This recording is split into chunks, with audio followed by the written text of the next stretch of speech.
എപ്പോഴത്തും പോലെ കലാശി നല്ല തിരക്കായിരുന്നു. ഞാൻ കിങ്സ് ബേക്കറി കയറി കുറച്ച് സാധനങ്ങൾ മേടിച്ചു. ഇന്ന് ഗാലക്സിയിലാണ് പോയത്, കലാശി നെസ്റ്റിൽ പോയിട്ടില്ല. അവിടെ എന്തായാലും നല്ല തിരക്കായിരുന്നു. ഞാൻ ആദ്യം മാഗി തന്നെ സ്റ്റാർട്ട് ചെയ്തു. അതിനകത്തേക്ക് മാഗി ഭയങ്കര ഇഷ്ടമാണ്. എന്തായാലും ഇന്ന് ഹെവി പേർച്ചേസ് ആയിരുന്നു.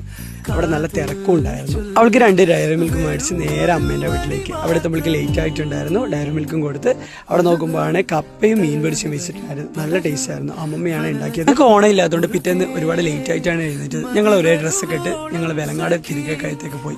6 മാസം മുൻപ് അവളുടെ അച്ഛൻ മരിച്ചിട്ടുണ്ടായിരുന്നു. അതിനുശേഷം എങ്ങനെയെങ്കിലും അവളെ ഹാപ്പി ആക്കണം എന്നായിരുന്നു എൻ്റെ എപ്പോഴത്തുള്ള ആഗ്രഹം. തൊട്ടടുത്ത സ്ഥലമാണെങ്കിൽ അവൾ ഇന്നാണ് ആദ്യമായിട്ട് തിരികെ കയറ്റേക്ക് പോകുന്നത്. അവൾക്ക് ഭയങ്കര സന്തോഷമായിരുന്നു. അവിടെ എന്തായാലും അടിപൊളിയായിരുന്നു. ഒരുപാട് പേര് അവിടുത്തെ കുളിക്കുന്നുണ്ട്. അതിനുശേഷം ഞങ്ങൾ ചുമ്മാ ഇങ്ങനെ നടന്നു. അതിലൂടെ അവൾക്ക് ഭയങ്കര സന്തോഷമായിരുന്നു. അവൾ ആദ്യമായിട്ട് പോകുന്നതുകൊണ്ട് തന്നെ ഭയങ്കര എക്സൈറ്റ്മെൻറ്റിലായിരുന്നു. അതിനുശേഷം ഞങ്ങൾ ഒരുപാട് ഫോട്ടോസൊക്കെ എടുത്തു. അവളെന്തായാലും ഇന്ന് നല്ല ഹാപ്പിയാണ്. ഞാനും ഹാപ്പിയായി. ഒരുപാട് കാലത്ത് അവളുടെ ആഗ്രഹം സാധിച്ച സന്തോഷത്തിലായിരുന്നു ഞാൻ. എന്തായാലും ഞങ്ങൾ നേരെ